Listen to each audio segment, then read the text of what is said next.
Hello friends, आप सब लोग कैसे हो? आशा हूँ सब लोग अच्छे होंगे। आपका स्वागत हमारे चैनल पे। तो आज हम लेकर आए हैं पार्ट 2। कल हमने पार्ट 1 पढ़ा था।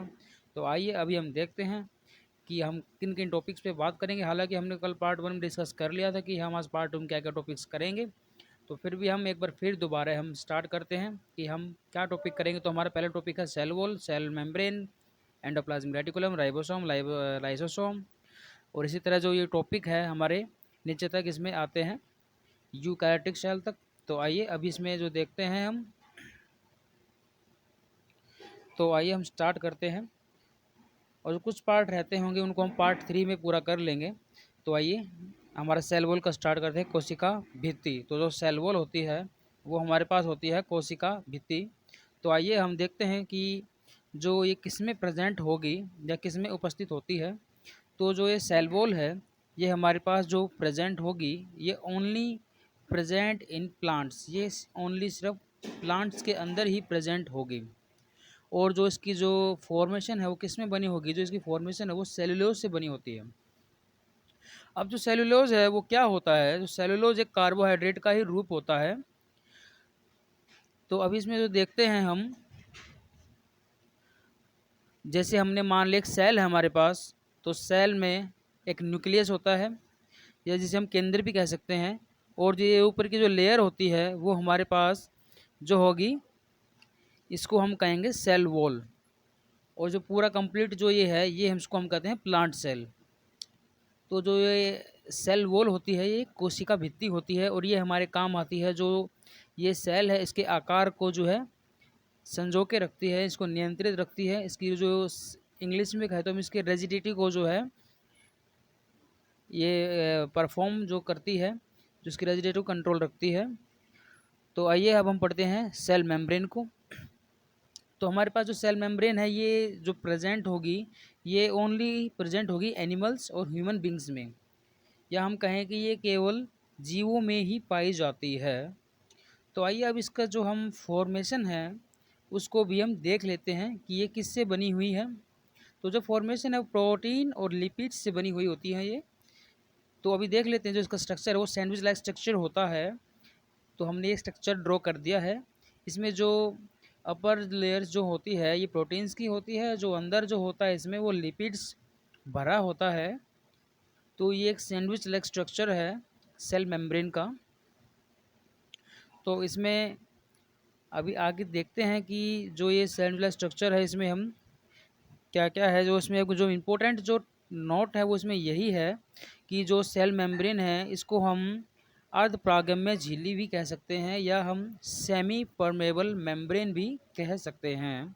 तो इसमें सेकंड पॉइंट हम देखते हैं और इसका क्या काम हो सकता है। जो ये सेल है ये हमने सेल को ड्रॉ कर लिया और इसमें न्यूक्लियस और इसी तरह ही जो हमने प्लांट सेल में पढ़ा था इसमें सेल मेम्ब्रेन हो जाएगी, या हम कह सकते हैं कोशिका झिल्ली हो जाएगी।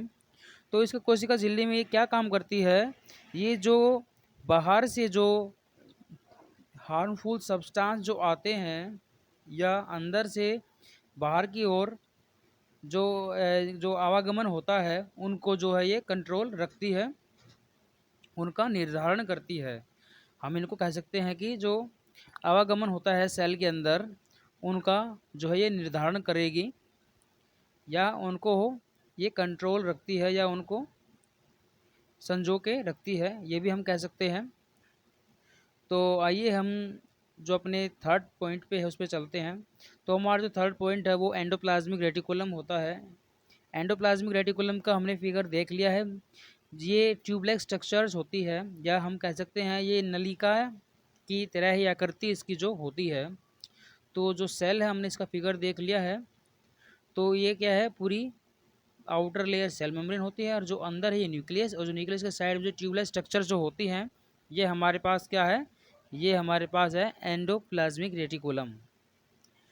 तो आइए अभी हम देखते हैं जो ये किसकी बनी होती है। इसके अंदर जो डॉट लाइक स्ट्रक्चर होती है, ये जो डॉट्स हैं ये क्या होते हैं, जो डॉट्स होते हैं ये राइबोसोम ही होते हैं।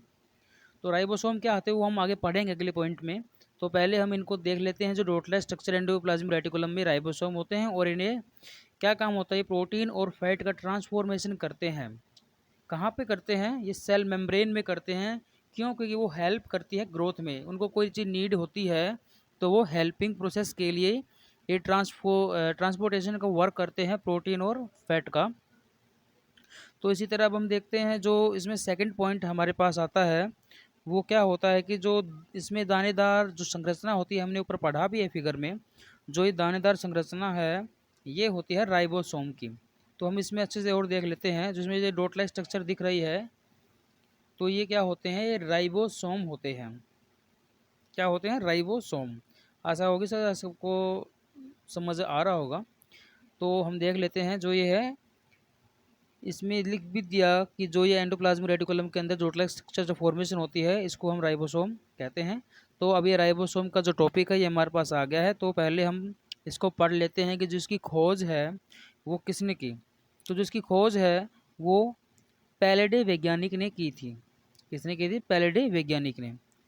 जो साइंटिस्ट है उनका नाम है पैलेडे, जिन्होंने इसको डिस्कवर किया राइबोसोम को। तो राइबोसोम में क्या है, it is performed by ribonucleic acid and proteins.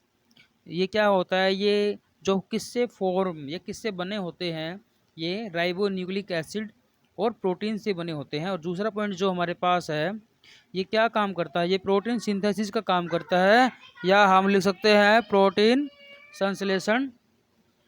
इसमें हम लिख सकते हैं प्रोटीन संश्लेषण। हम नोट्स के साथ इसमें लिख सकते हैं कि जो ये एक इम्पोर्टेंट पॉइंट क्या है, due to this characteristics it is known as a protein factory. Protein factory क्यों होगा? क्योंकि ये प्रोटीन सिंथेसिस करता है, तो इसलिए हम इसको प्रोटीन फैक्ट्री कहेंगे। और ये एग्ज़ाम के पॉइंट ऑफ व्यू से भी ये बहुत ज़्यादा इम्पोर्टेंट पॉइंट है। तो इसको आप बहुत ही ध्यान से देखें और याद कर लें कि जो प्रोटीन फैक्ट्री हर क्वेश्चन आ भी जाता है, तो यही है कि जो प्रोटीन फैक्ट्री हमारे पास जो आता है वो राइबोसोम ही होता है। और ये बहुत इंपॉर्टेंट पॉइंट है, उसको ध्यान रखें। तो अगला पॉइंट जो हम देखते हैं, आइए हम अगले पॉइंट पे चलते हैं। तो आइए हमारा जो अगला पॉइंट है वो आता है माइटोकॉन्ड्रिया।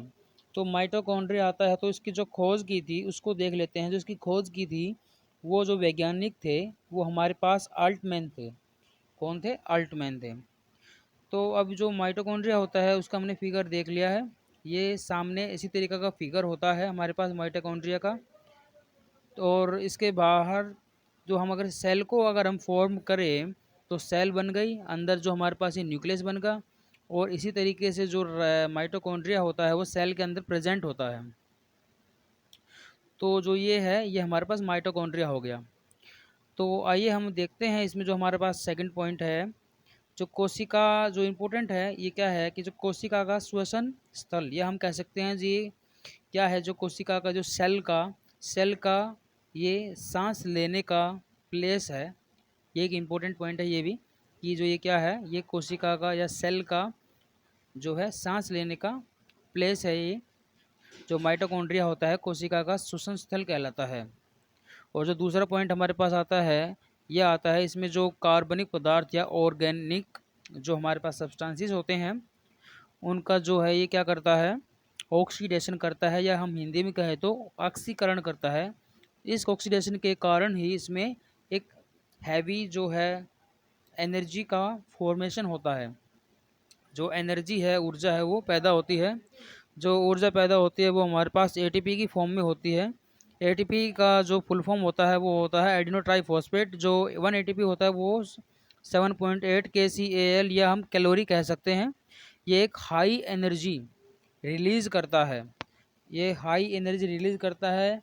तो उसी के कारण ही इसको हम जो है कह देते हैं जो पावर हाउस ऑफ सेल है, या हम इसको कह सकते हैं ये क्या है हमारे पास, जो कोशिका का है ऊर्जा केंद्र है।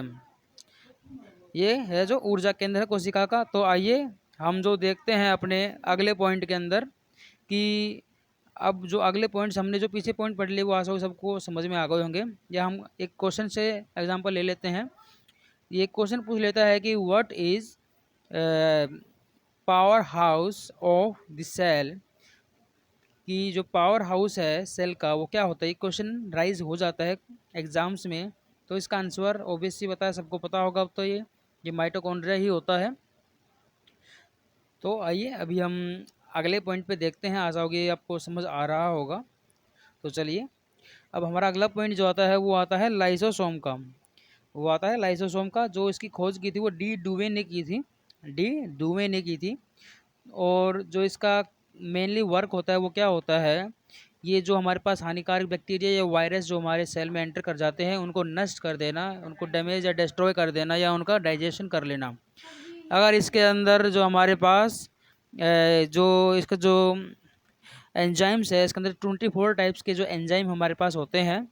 और इसमें एक थर्ड जो लास्ट पॉइंट है इसमें यह है कि ये स्वयं को ही, ये खुद को ही जो क्या है डिस्ट्रॉय कर लेता है या मार लेता है। इसी के कारण ही इसको हम क्या कहते हैं, सुसाइड बैग या आत्मघाती की थैली कहते हैं। और जो ये सुसाइड बैग है ये बहुत ही इंपॉर्टेंट जो है पॉइंट है एग्ज़ाम के पॉइंट ऑफ व्यू से। तो आइए हम अपने अगले जो है पॉइंट पे चलते हैं। तो हमारा अगला पॉइंट है वो है गोल्जी बॉडी का। गोल्जी बॉडी या गोल्जी एपेटाइस हम इसको कह सकते हैं, या हम गोल्जी बॉडी कहें वो भी सही है। तो आइए पहले हम इसको देखते हैं, जो इसकी खोज है वो किसने की थी। तो इसकी खोज है वो कैमिलो गाल्जी ने की थी। तो इसका काम देखते हैं, इसका काम क्या होता है। तो इसका जो काम है ये हमारे पास होगा कि जो प्रेजेंट होंगे, पहली बात तो हम देखते हैं ये प्रेजेंट कैसे होंगे, ट्यूबलाइक स्ट्रक्चर्स में है ये प्रेजेंट होंगे। और जो सेकंड है, इनके जो ये प्रोटीन्स है ये पैकिंग होती है, प्रोटीन पैकिंग। और ये क्या काम करते हैं, यातायात का काम करते हैं, ट्रांसपोर्टेशन का काम करते हैं। प्रोटीन्स को जो है पैकिंग कर लेते हैं और जहाँ पे नीड होती है वहाँ पे ये पहुँचा देते हैं गोल्जी बॉडीज़। तो आप को देख लेते होंगे, तो आप जो स्ट्रक्चर है वो दिख रही होगी इसमें बोर्ड पे। तो आइए अभी हम आगे अब देखते हैं जो बाकी इसमें जो रह गया है वो हम अपने नेक्स्ट लेक्चर में करते हैं, जो पार्ट 3 आएगा उसमें। आशा होगी आपको जो है समझ आ रहा होगा। तो अब अपने जो लास्ट पॉइंट पे आते हैं वो है हमारे पास प्लास्टिड का या लवक का। तो आइए देख लेते हैं जो लवक है वो क्या होते हैं। तो यह जो है केवल पादपों में ही पाए जाते हैं, पादप कह लें या हम इसको प्लांट्स कह लें, तो ये केवल प्लांट्स में ही पाया जाता है। तो इसकी जो हम देख ले 3 पार्ट है इसका जो है, एक तो है हमारे पास क्लोरोप्लास्ट, तीसरा है ल्यूकोप्लास्ट, और जो लास्ट है हमारे पास है क्रोमोप्लास्ट। तो हमारे पास जो क्लोरोप्लास्ट है वो ग्रीन कलर के लिए होता है, और जो हमारे पास होते हैं पत्तियों या लीव्स में होता है हमारे पास जो है ये क्लोरोप्लास्ट। और ये क्यों होते हैं, क्लोरोफिल के कारण होते हैं। और जो हमारे पास सेकंड ल्यूकोप्लास्ट आता है ये सफ़ेद रंग के लिए आता है, या हम रंगहीन रंग कह सकते हैं जिसमें कोई रंग ना हो। और ये हमारे पास जड़ों और तनों के अंदर पाए जाते हैं। किसमें पाए जाते हैं, जड़ों और तनों में, स्टीम और रूट्स में हमारे पास ये पाए जाते हैं। तो अभी हम जो लास्ट आते हैं ये हमारे पास आता है क्रोमोप्लास्ट। ये डिफरेंट कलर्स, वेरियस कलर्स के लिए जो है ये रेस्पॉन्सिबल होता है या उत्तरदायी होता है। तो ये भी एक अपने आप में तीनों एक इम्पोर्टेंट पॉइंट्स हैं एग्ज़ाम के पॉइंट ऑफ व्यू से। तो आइए अभी हम जो देखते हैं वो देखते हैं कि जो डीएनए है, जो डीएनए है वो इसको हम देखते हैं, जो डीएनए है वो किस किस में प्रेजेंट होगा। तो हमारे पास जो डीएनए है वो 3 जगहों पे पाया जाएगा। जो डीएनए है वो 3 जगहों पे पाया जाएगा। पहला जो पाया जाएगा वो हमारे पास माइटोकॉन्ड्रिया होगा, और दूसरा होगा हमारे पास